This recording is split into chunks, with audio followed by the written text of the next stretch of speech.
Hi guys, Andrew here with Headphones.com. Today I want to do a little bit of a wrap-up video on what it was like to go to CanJam SoCal this year. And I wanted to just give my experience on what that was like because I haven't had a chance to really kind of go through and digest that fully. So I figured I would do that in this video. So the first thing that has to be said is that this was the first event that I've been to in a long time, that I think anybody's been to in a long time.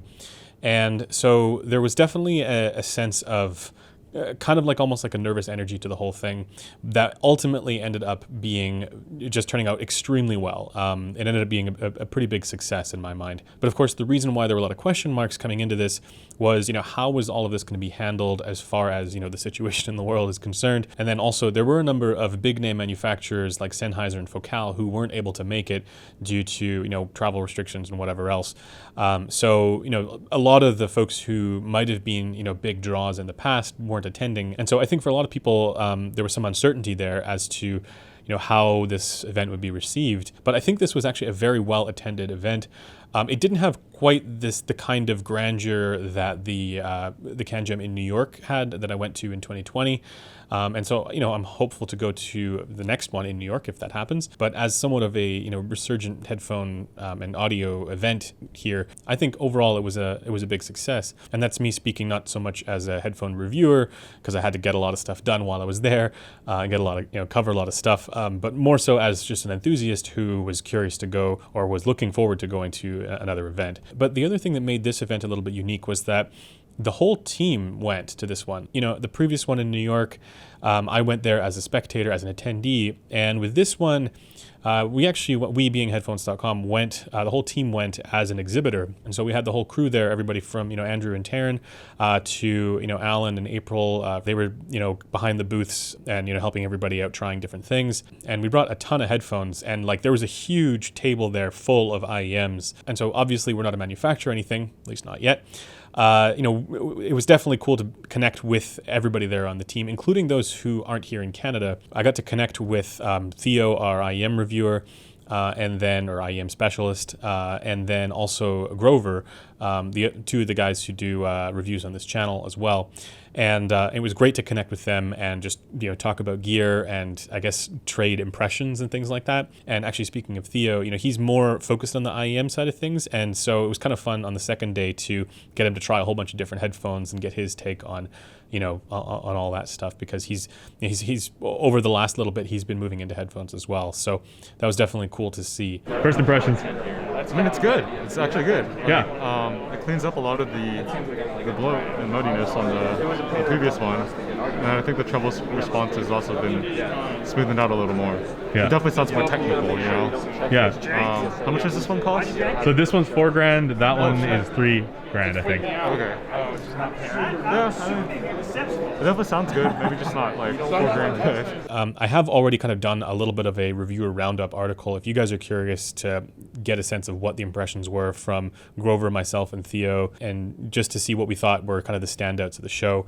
Obviously, show conditions are not that great to be evaluating things in, but there's definitely a lot of stuff that we did get a good sense of, and in particular when trying out IEMs and closebacks, it's obviously much easier to get a sense. So to begin with, one of the key standouts for me was getting to talk to Justin Weber from Amps and Sound, and he had all of his or many of his really high-end tube amps on display there. And I think the reason why this was such a standout, not just for me but for a lot of people at the show, was there were a lot of folks who actually brought their own headphones in, or they tried headphones from one booth or another and were like, oh, I want to hear what that sounds like on Justin's amps. So for example, he had the Kenzie Ovation, he had the Nautilus, he had the Agartha, and then we also had the Forge tube amp at our booth that a lot of people were trying different headphones on, including like the Utopia and the Susvara and so on.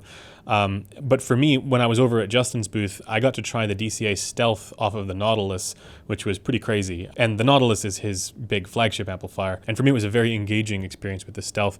And then also he had a ZMF Verite close there. Now, ZMF wasn't at the show, but there were a lot of ZMF headphones just around, and at various different booths. And yeah, there was a Verite closed there at Justin's booth, so I got to try that as well, which like it was great to be able to hear the Verite again, or the Verite closed again, because again, I only have the open back, I don't have the closed. So it was nice to kind of be able to go, oh yeah, that's what this one sounds like again. But then in particular off of the Agartha and the Kenzie Ovation. It has that sort of sweetness that I remember from the Kenzie and just some of that other stuff I've been listening to, tube amps in general. But then it has that low end gumption that I wasn't expecting. So that was great. And then we also got a chance to interview Justin afterwards, which was fantastic. I mean, Justin is such a nice guy, and he's very obviously quite knowledgeable about tube amplifiers. And he was actually one of the folks doing one of the seminars as well. So that was pretty cool. Additionally, the other big standout for me was Audeze had the LCD-5 on the show floor. They also had the Carbon there, including the one that they had for MRIs. I think it was just like a display unit to show what it was. I don't think it was actually being tested and used, but they had the regular, like the actual audiophile version of the Carbon as well. Now, I've already heard the Carbon, but so I was more interested in the LCD-5. The thing is, there was a massive lineup for people to try the LCD-5, so they had to have a timer there because they only had, I think, 2 units. Hopefully they can ramp up production with that, because everybody I talked to loved the LCD-5, and when I heard it, yeah, it's impressive. The thing is, it is show conditions, and so you're not going to get the best sense of the overall tonal balance, especially for frequencies that might get sort of drowned out by the general commotion or roar of a crowd. And I think a lot of people are also just turning the volume up louder than they normally would to get a sense of the headphones to basically get over that noise floor. But in short, it was definitely the star of the show. And for me, what was so impressive about it was how light it was, because a lot of the other crazy Flagship headphones they're generally really heavy. So so it was cool to see another one of these unique products. It felt like progress, listening to the LCD-5, it felt like real progress in audio, in headphones specifically. And I'm sure I'm going to end up EQing it to one degree or another, but I was pleasantly surprised to hear that get the experience of having a little bit of ear gain there at 3K, which is something that a lot of those previous Audezes didn't have. So generally linear response, you have the proper ear gain there, or it's backwards. You have generally linear response, you have the proper ear gain there, and then the mid treble is a bit relaxed, but then the upper treble comes back. So that's kind of the type of sound that I think they're going for. Well, at least it was when I heard it at the show. Now, while they weren't releasing a brand new flagship open back headphone, HiFiMAN was there as well, and they were releasing a new headphone, or showcasing a new headphone, and it was the Deva Pro. Now, for me, the Deva was kind of an interesting product because it fit a niche that was, open back wireless. And if you didn't need that niche, then I didn't really see a reason to go for that over HiFiMAN's other, planars like the Sundara. And I kind of feel the same way about the Deva Pro. I think if you don't need wireless, then there's no reason to go with that or go with the Pro over the Sundara. But it was, at least to my ear, a little bit better on the technical front than the Deva, and that's from memory. So, I can't give a proper assessment without having them side by side. I think the tuning is likely to be similar, but they did talk about, they had stealth magnets in there. And importantly, they had a new DAC in their Blue Mini module. They had what they called the Himalaya R2R DAC. And again, I don't know how people are making judgments or assessments of source equipment in these environments, because yeah, especially for open back headphones, it's very difficult. In my opinion, if they can get closer to the Sundara level of sound quality in the Deva Pro, then that would be great. It's just, the original Deva didn't quite get there for me. Now, in addition to the Deva Pro, HiFiMAN also had the new Aria Stealth Magnet, and again, that headphone is so open that I don't know how anybody's making judgments about this from show conditions, but it seemed to be very popular. Everybody seemed to like it. And now I don't know if that's because they were comparing the Stealth Magnet edition to the previous one, or if they just hadn't heard an Aria before and went, oh, wow, this is great. Because that's kind of what the Aria has been for me. it's been like kind of like a baby HE1000, like an HE1000 at a much lower price tag. And so it's very good at, instrument separation and sense of space. So I will be getting a Stealth Magnet Aria in soon, and I'm going to do a review on that and compare it with the original, because I have the previous version just over there. So that will be interesting to do.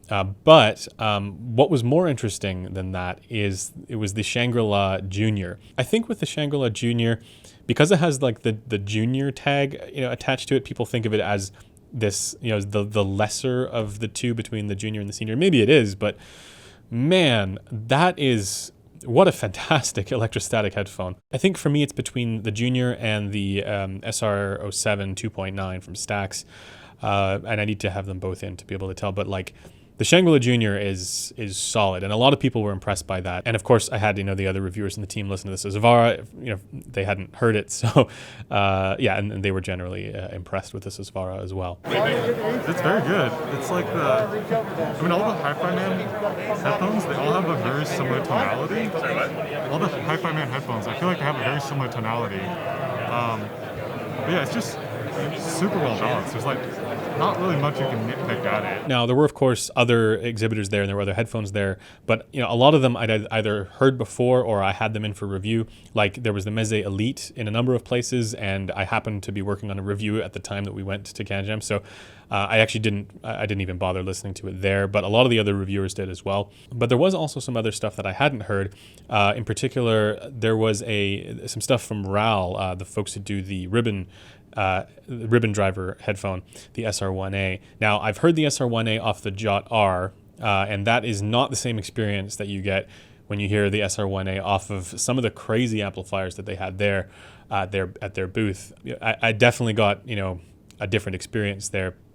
It's still fantastically detailed, but I found that it had a little bit more body down low for me. But beyond the SR1A, they were also demoing a prototype circumaural, because the RAL kind of hangs down a little bit, in front of your ears, not fully around. It doesn't really have any coupling. But yeah, they were demoing a circumaural headphone called the SR2 Air. That was at least their prototype name. I'm not sure if that's the full name going forward. It also wasn't fully complete either, because the pads didn't have any of the material on them. So I think that's something that they're going to finalize, and they're going to work tweak the tuning with that. And I think it could probably use it, because it was a little too bright there, in the mid treble and the upper treble. And I was chatting with Danny, and he even mentioned that as well. So they're totally aware of this. I think there was some folks who were like, wow, that's intense. But I don't think that's going to be the final tuning. But one of the cool things about this is that coupling allowed for, or it seemingly allowed for, additional kind of body and full bass extension there. I'm not sure exactly how much bass extension it got, because again, show conditions, but it had more. So that's cool to see. And it was actually just interesting to chat with Danny in general about the differences between ribbon, planar, and AMT technologies in headphones. But in addition to that, there were a number of amp manufacturers there that people were trying headphones off of. And the headphones that were being demoed there were often the flagships from some of the companies that couldn't be there. So you saw the Sennheiser HD800S there and the HD820. You saw the Focal Utopia. The Utopia was in a number of places. As I mentioned, the ZMF Verite was there. And then you also had the Rosin Audio Rad Zero. I saw a few of those. And a lot of people actually ended up liking that a lot. I think one of the craziest things was I saw multiple people walking around with Abyss AB1266s around their neck. So that was pretty funny, just casually walking around with $5,000 worth of headphones, just hanging out. And then there was actually someone who I believe is a forum member, a community member, who brought one of his headphones. It was the T+A Solitaire P. And I believe that's what it's called. And I got to try that off of the Forge, and that was a very interesting experience. Very detailed. I need to get one in and get a better sense of the full tuning. But, to borrow a phrase from Metal 571, it sounded expensive. But yeah, it had both. It had a combination of good detail and dynamics there, which is always something that's interesting when you find it.